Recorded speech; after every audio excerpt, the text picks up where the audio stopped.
Okay, so today I'm going to talk about Tyrannosaur, which is the new film written and directed by Paddy Considine. It's starring Peter Mullen as Joseph, who's quite an angry person. He's aggressive, he's dangerous, he's violent, he loses his shit really easily, and he seemingly has an alcohol problem. Anyway, he stumbles into a charity shop, which is run by Olivia Colman's character, who's called Hannah. She's a religious woman, she's a Christian, she is caring and compassionate, but also seemingly naive about the terrible things that happen to other people. The two characters make assumptions about each other early on in the film, but throughout, they realise that each other are a lot more complex than they first thought.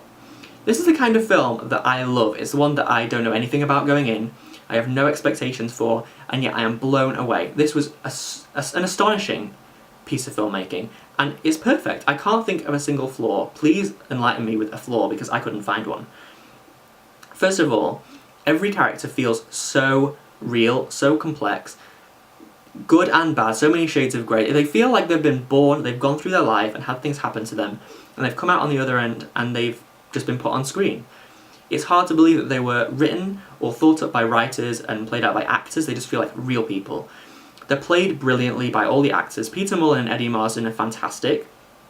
Olivia Colman is incredible.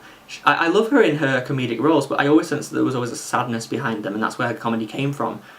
And so I'm so excited that she's got this role where she can play a straight dramatic lead, like kind of, not a lead, but a very much prominent dramatic role.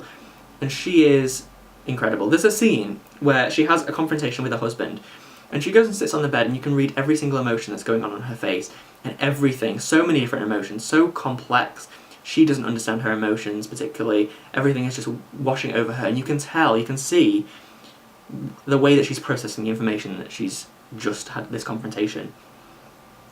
The directing is phenomenal. Paddy Considine is his first time directing, and it's a very mature directorial debut.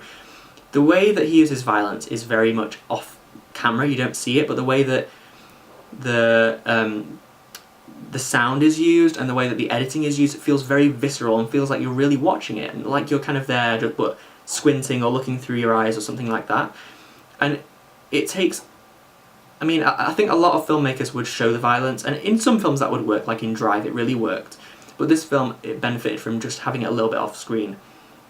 The way that the sound was used, there was virtually no soundtrack. I think there was only one track used right in the middle in this kind of montage sequence.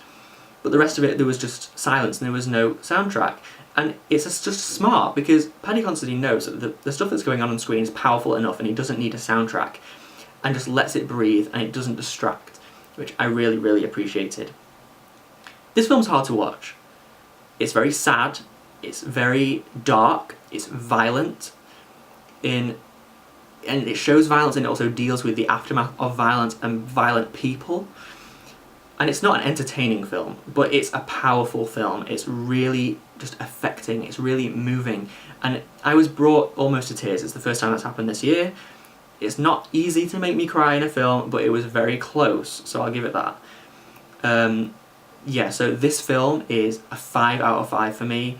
It's been criticised by some people as being too sad, but to me, the way it ends, there's a hopeful note at the end, and even though the characters are in a bad situation, I'll put it that way, the way that they are at the end feels like it's hopeful, it's looking towards the future in a better, positive way than they were at the beginning of the film.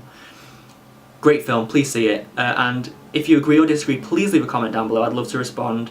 Like the video, subscribe, do all that stuff, so yeah, thanks a lot for watching.